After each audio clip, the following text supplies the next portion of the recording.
Hello and welcome back to the recap. Today we follow a dark wanderer across the mortal realm of Sanctuary and unveil his hellish plan. Be advised of spoilers, of course, and if you like the content, subscribe to our channel. Also, certain terms, events and characters will tie into the first game, so if you already haven't, check out our recap of Diablo 1 to avoid confusion. Let's get started.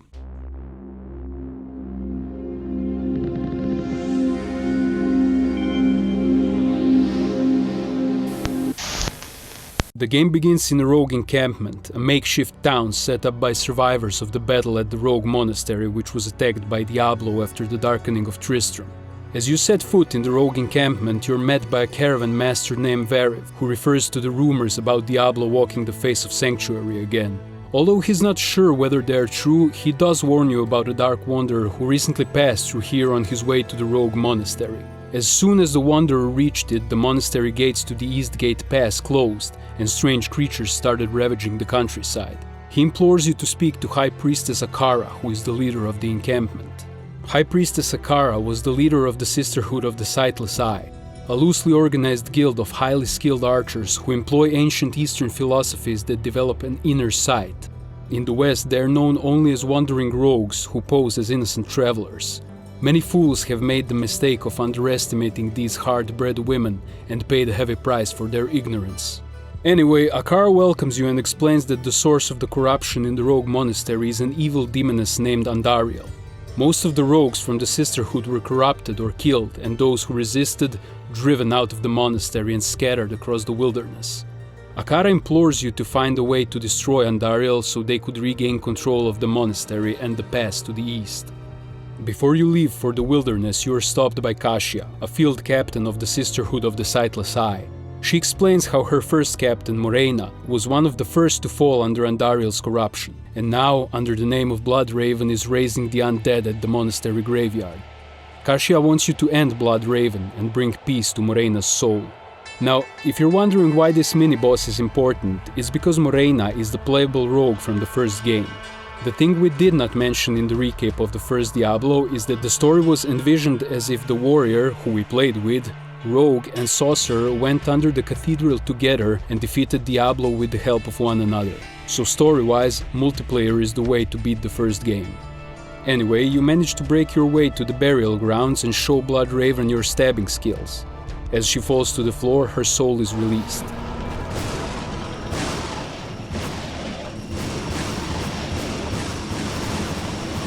Rest in peace, sister.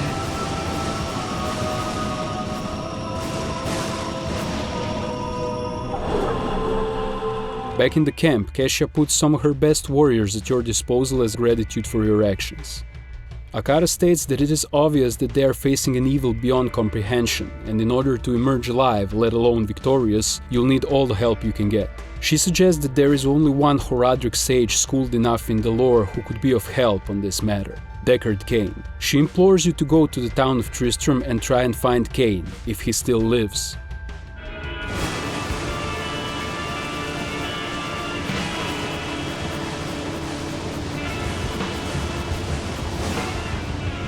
You port yourself to Tristram only to find it completely overrun by demons. The whole town is going up in flames. Even poor blacksmith Griswold was zombified. But dumb luck has it that the good old Deckard Cain is still alive, so after releasing him from the cage you port yourselves back to the camp. Tristram, however, is lost for good this time. Cain explains how after the defeat of Diablo, the victorious warrior slowly sank in a dark and brooding depression, isolating himself from others, seemingly more tormented with each passing day. Cain also recalls him waking in the middle of the night, babbling something about East, until one day he just left without a word. I guess that soulstone in his forehead took quite the toll. Anyway, soon after the warrior's departure, hordes of demons overrun Tristram, slaying everyone in sight and leaving Deckard Cain to die in the cage you rescued him from. Cain has no doubt that the Dark Wanderer is the hero warrior of Tristram, and that at this point, Diablo has taken full control of him. He also provides some deeper knowledge on the demon queen Andariel, also known as the Maiden of Anguish. She is one of the lesser evils we mentioned in the recap of the first game. Although the lesser evils did banish the prime evils to the mortal realm, Andariel and her brother Duriel realized the prime evils, which are Diablo, Mephisto and Baal, are going to reclaim their position as rulers of hell, so they decided to get in their good graces and help Diablo in his journey east, protecting his fragile human form until he fully manifests. That is the very reason Andariel made her foothold in the rogue monastery and sealed the gates to the east, preventing anyone to follow the Dark Wanderer and compromise his plans. Cain emphasizes the importance of killing Andariel before the monastery becomes a permanent outpost of hell and the way east is lost forever, so you roll up your sleeves and get to work. As you approach the monastery, the demonic infestation is pretty intense. You make your way through jail all the way to the catacombs under the monastery where Andariel resides. As you step foot in her lair, you are introduced to a proper raw human stew. With very few words, Andariel rushes to kill you, but you introduce a bit of lightning and stab her until she spontaneously combusts.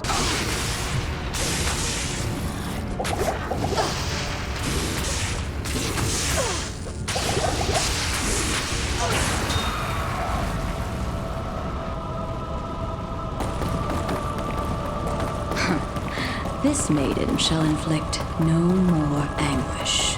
I have to admit, Andariel knew how to live. Look at this absolute masterpiece of a throne. Back in camp, everyone is super rejoiced and in your debt eternally. But Cain is weary. Diablo is still out there seeking something in the desert. Cain says he will follow you on your journey to catch up with the Dark Wanderer, and with the monastery purged, the way east is now open. So you set your course for Ludgolain, the jewel of the desert. Ludgolain is the main trading port in Aranoch and the midpoint between Western Kingdoms and Kyrgyzstan. As you arrive, the word of Andariel defeat has already spread. Jerin, the Sultan and Lord of Ludgolain, greets you and your skills with great anticipation. Him and his Vizjerei wizard Drognan have concluded that Diablo is searching the desert for the secret tomb of Tal Rasha, where his brother Baal is imprisoned within Tal Rasha himself. Jerin hopes you are the one who will be able to stop the Dark Wanderer from opening the tomb and releasing Baal upon the world. Tavern Keeper Atma tells you that a Horadrim mage named Radamant, who is risen from the dead, is terrorizing the town, already killing certain people including her husband and child, so you venture deep into the sewers of Ludgolain to find him.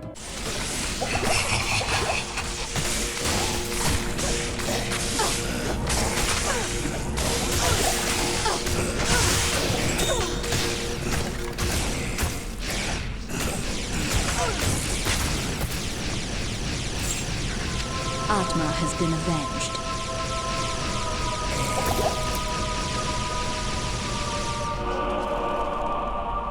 As you slay Radamant, you stumble upon an interesting piece of parchment. Deckard Cain reveals it's an ancient lost Horadric scroll Radamant was protecting, and as the last living Horadrim, Cain is the only one who can decipher its meaning. The scroll reads that after the binding of Tal Rasha, the Horadrim mages magically sealed off his burial chamber from the mortal realm. However, they did craft powerful magical staves to be used to open the chamber's hidden door should the need ever arise. The problem is, after almost losing the staves to rogue sorcerers, they divided them into two parts, a wooden shaft and a metal headpiece, hiding them separately to safeguard them. Cain sends you on a ludicrous mission to comb the desert for the staff parts, because apparently their hiding places will reveal themselves to those worthy. So the first shithole you end up in is this maggot lair. Fortunately, absolute domination occurs as you show them the meaning of lightning.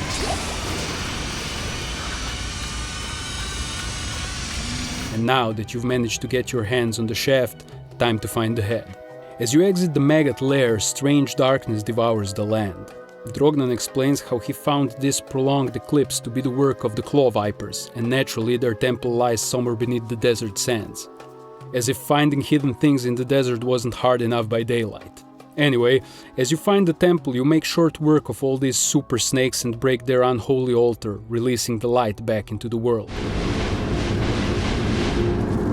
Let there be light.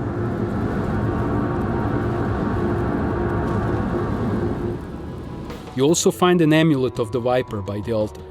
After careful examination, Cain says that the amulet actually is the missing headpiece of the staff, and now, using this magical Horadric cube, you shape the staff into its original form. The staff now serves as a key to unlock Tal Rasha's hidden chamber. Kane also points out that you will likely have to kill Tal Rasha in order to destroy Baal. All this is great, but you're no closer to finding the location of the tomb. However, Drognan has a lead. A great Vizjerei summoner and a powerful spellcaster who kept the demons as his slaves named Horazon built his arcane sanctuary here. He also kept a close eye on powerful events such as the imprisonment of Baal.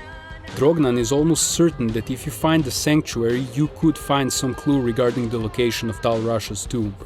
Jerin the Sultan says that they believe that the entrance to Horazon's arcane sanctuary is buried beneath his palace, since Ludgolain occupies the territory of an ancient Vizjerei fortress. The fact that the demons started sprawling from the cellar into the palace harem, murdering all the women, could also be an indicator. After a bit of exploration deep in the cellar, you do find yourself in front of a portal. This place floats in space and contains an insane amount of portals, but eventually you find your way to Horazon's journal. The only thing in your way is the summoner, who you dispose of with ease. Good riddance, freak. Now, you remember how the rogue from the first game was corrupted and became Bloodraven? Well, this summoner is the playable sorcerer from the first game. He too was corrupted over time. After the defeat of Diablo in the first game, he came to Ludgolain in search of this arcane sanctuary. Being a powerful Vizjerei mage, he talked his way into the palace and opened the ancient portal in the cellar. Basically, it was his fault the monsters started pouring out. This means all of the three heroes of Tristram were corrupted over time. The warrior by the soulstone in his forehead, the rogue by Andariel, and the sorcerer by the sheer weight of evil cast upon him as he ventured under the Tristram Cathedral. Anyway, with the summoner gone, you open Horazon's journal. It gives you an insight into the bit of history we covered in the previous video regarding the imprisonment of Baal, and unveils that there are 6 false Tal Rasha tombs, and 7th, the right one, is marked by a sign not named in the journal. As you close the journal, a portal to the Canyon of Magi is opened. You bravely hop in and find yourself in a hidden valley surrounded by 7 tombs. You compare notes and find the right tomb. After some demon cleansing, you stand before the orifice and insert the Horadric staff.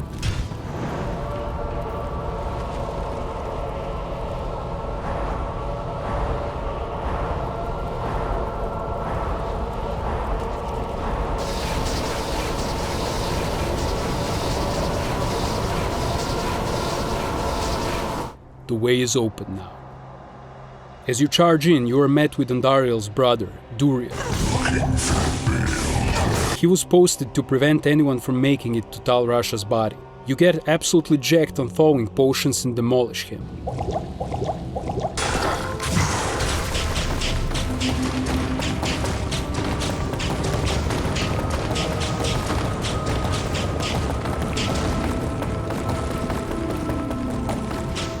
As you rush forward, Tal Rasha is nowhere to be found, only Archangel Tyrael with some critically bad news. The Dark Wanderer, aka Diablo, came here with a man named Marius. Now this man Marius was hiding from the aftermath of Andariel's uprising at the hostel by the East Gate when a Dark Wanderer came and unleashed demons upon it. Being the only survivor and insanely high on opium, he was compelled to follow the Dark Wanderer. As they traveled over the mountains and into the desert, the Dark Wanderer slowly infiltrated Marius's mind and gained his unwilling favor. As they neared Ludgolain, visions of tormented Tal Rasha clouded Marius's dreams. The Dark Wanderer's sheer inhuman persistence led them to Tal Rasha's chamber, leaving Duriel behind to safeguard them. Fortunately, Tyrael was there to stop the Dark Wanderer. As they fought, Baal played mind tricks on Marius, manipulating him into unbinding Tal Rasha's body. As Marius pulled out the Soul Stone, Baal was free. Tyrael then tasked Marius to go to Kurast, to the city of Travancore, where if a portal to Hell is to be opened, Marius should find courage to step through and take the Soul Stone to the Hellforge where it will be destroyed. At that moment, the possessed Tal Rasha disarmed Tyrael and left him locked in the chamber. Diablo and Baal were now headed for Kurast, to the corrupted temple of Zakarum where Mephisto is imprisoned. Tyrael tells you that they must not be allowed to unite again or they will be invincible. You jump on a ship and sail further east. Before we continue, let's quickly overview the significance of Kurast. As we said in the recap of the first game, Kurast is the place where Mephisto was imprisoned when the Horadric Order went after the 3 prime evils following their banishment to the mortal realm. The Temple of Light, under which Mephisto lays imprisoned, slowly began to rot and became corrupted by his presence. It was the very Mephisto who initially poisoned the Archbishop Lazarus's mind and nudged him to persuade King Leoric to go to Kanduras and make Tristram the seat of his power, all in favor of freeing Diablo, thus setting the events of the first game in motion. As you set foot on Kura's docks, Hratli, the local sorcerer/blacksmith, explains how the land is overrun by demons and corrupt children of Zakarum followers who once watched over the Temple of Light in the city of Travancore. The capital was lost, and those who resisted the corruption and survived fled to the docks. The only way the docks are still safe is because Ormus here has a warding spell placed around the perimeter. Anyway, you're here to kill Mephisto before the Lone Wanderer reunites with him, so you waste no time. You go about spreading some juicy electricity around the jungle, but things are not so straightforward. Good old Cain here explains how the only way to reach Mephisto is to destroy an artifact called the Compelling Orb, which is used to control the Zakarum and shield himself from anyone's sight. Naturally, shit isn't as straightforward as it sounds. In order to destroy the Compelling Orb, you need to acquire Kalim's Will, which is a unique flail weapon. But let's rewind a bit. Kalim was a Hagen, or as you will, the great patriarch of Zakarum, which is the highest divine authority of their faith, and when everyone fell to Mephisto's corruption, Kalim was the only one strong enough to resist. Mephisto would not have that, so he ordered that Kalim be slain and dismembered, and his remnants scattered all across the kingdom. Kalim was then succeeded as Hagen by priest Sankekur, who has now become a host for Mephisto's physical manifestation. Cain tasks you with finding Kalim's heart, brain, and eye to imbue his flail with them, thus creating Kalim's Will, a flail imbued with the actual will to resist evil. After some serious combing of the jungle, you manage to find the pieces and bring them to Cain. Now that Kalim's Will is ready to do some smashing, the only thing standing between you and the Compelling Orb is the High Council, Mephisto's highest demonic priests who actually fashioned the orb. Unfortunately for them, they get served a handful of lightning and get turned to dust. Skatsim's reign is renewed. You smash the Compelling Orb and the way to Mephisto reveals itself, but it seems you're too late once more. The Dark Wanderer and Marius already passed. Reunited with Mephisto, the Dark Wanderer and Tal Rasha joined powers to open the portal to Hell, and the Dark Wanderer achieved his true form of Diablo, thus stepping through the gates of Hell to reclaim his rule of it. Arise, Diablo, Lord of Terror. Marius couldn't bear the horror of what he just witnessed. Failing to follow through on the task Tyrael gave him, he ran away. As you descend into the depths of Durance of Hate, you are met with some more council members gone demonic. These guys are a bit tougher than the ones you dispatched in Travancore, but it's nothing some excessive amounts of lightning can't handle. You melt them like butter, and it's just you and Mephisto now. As you stand face to face with him, it's time to show him what you did to his bodyguards.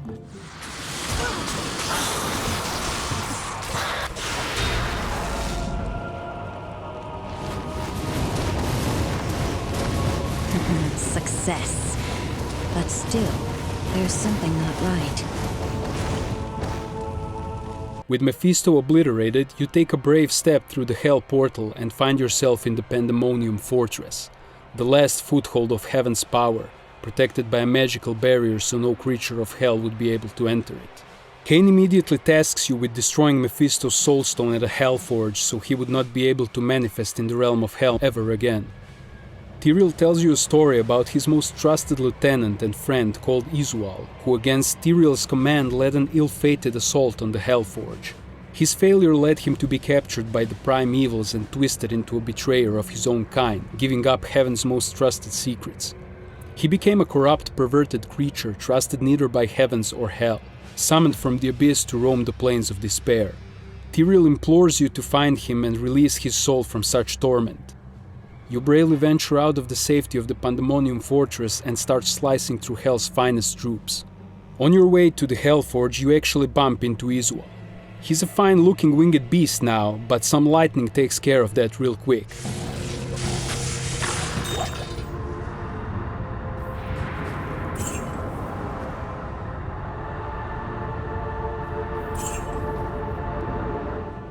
Upon his defeat, his soul is presented to you.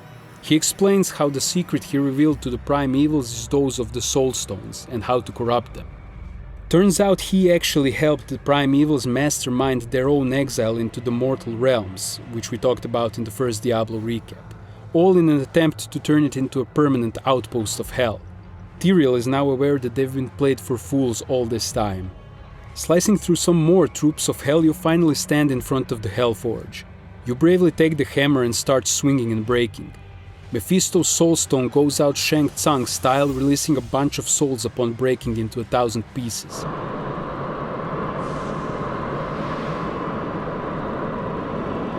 Cain is satisfied.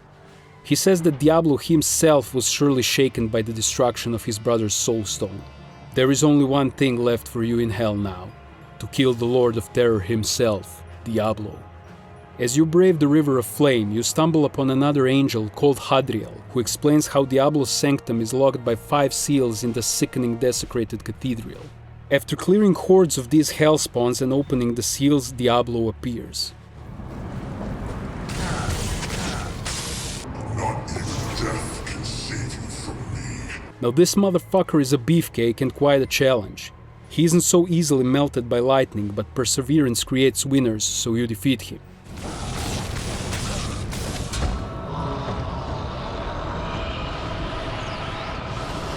reign of terror has ended. Tyrael is overwhelmed with joy and quite shocked you actually pulled it off. He says he can finally be at peace because Diablo's and Mephisto's Soulstones have been destroyed. However, Baal remained in the mortal realm and is building his army there. There is also one other problem. After failing Tyrael's task, Marius fled to Westmarch. Driven to the brink of madness, he was arrested and confined to a sanitarium.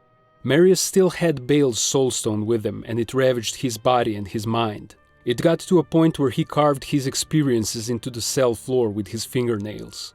Anyway, one day he received a mysterious cloaked visitor. Thinking it was Tyrael, Marius told him everything that happened. This so-called Tyrael assured him that all would be forgiven if he handed over Baal's Soulstone. Marius was glad to be rid of the wretched thing and gladly handed it over. Naturally, the mysterious visitor was not Tyrael, but Baal himself. Marius couldn't believe that after all the horror he went through, this could be happening. Baal killed him and set the whole sanitarium on fire. And now, with the Soulstone, he achieved his true physical form, making him even more dangerous. Especially because he is searching for the World Stone, a colossal mountain-sized stone from which the Soulstones were fashioned. An object of such immense power, it had the ability to create worlds of their own. Baal has penetrated the barbarian highlands and is headed for the summit of Mount Arreat, because he knows that is the very site of the World Stone. Anyway, Tyrael opens a portal to Harrowing, the last bastion of order in the highlands. You enter it and find yourself in Act 5. As you set foot into Harrowing, the people are both cocky and mistrusting, especially this necromancer Nilathak. The town blacksmith Larzak tasks you with killing Shank the Overseer, who is the main general in charge of breaking Harrowing's defenses. You just killed Diablo, so pumped with confidence you dispose of Shank with ease.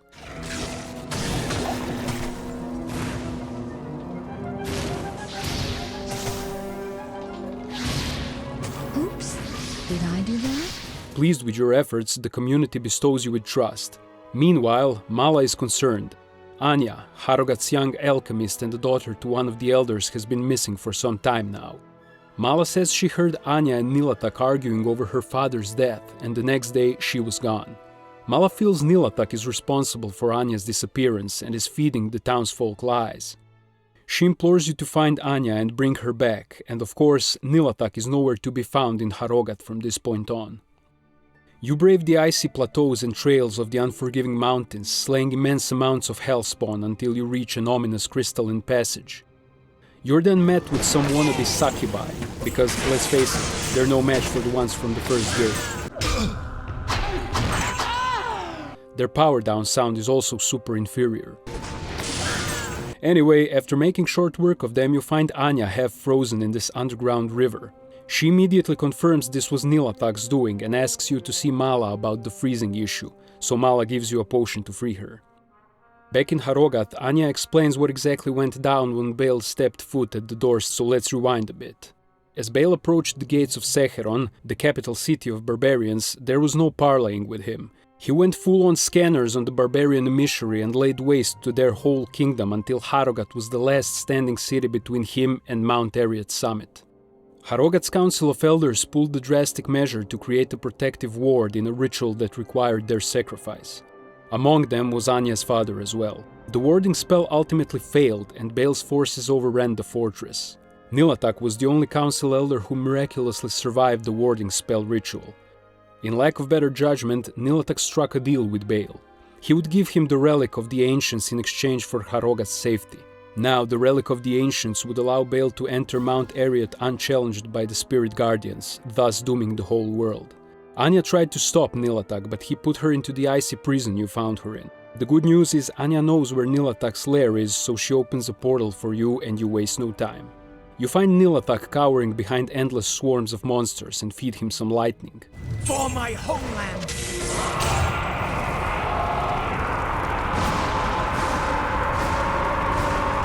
Conspiring with Bale. What a tragic mistake.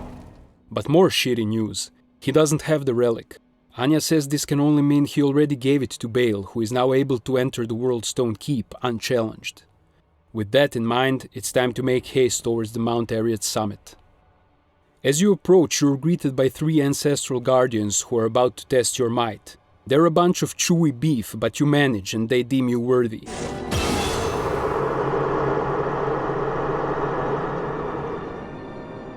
The gate to the Worldstone Keep is open before you. You venture deep down through Bale's infestation until you finally reach him. Now he spawns waves of enemies at you while constantly laughing.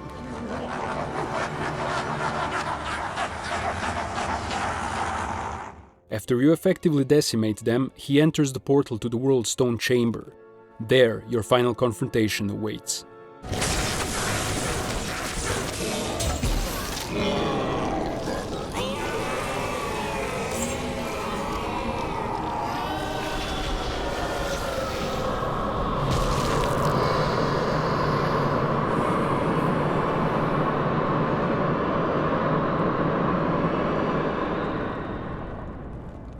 With Bale's death, all 3 primevals are now defeated.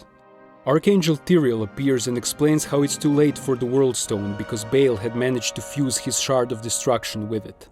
All of the strife and horror that accumulated within the Shard began to spread through the gargantuan crystal, and slowly over time, its energy will drain and the barriers between worlds will shatter completely. Powers of hell will flood into Sanctuary and eradicate all life.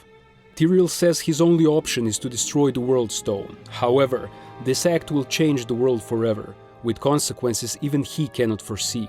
But it is the only way to ensure the survival of mankind. Tyrael then focuses all the heavenly might into his sword and throws it into the Worldstone, shattering it into 1,000,000 pieces.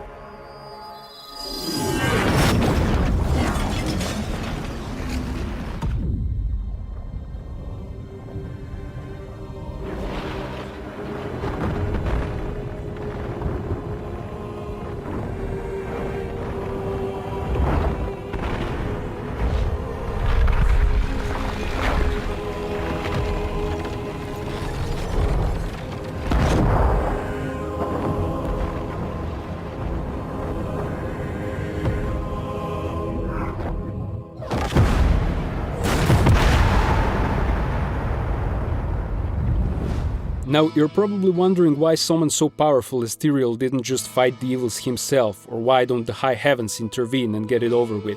But it's not so simple as that. Therefore, we'll explain in another video. If you enjoyed this one, be sure to like it and subscribe to our channel for more content. See you in the next one. Cheers!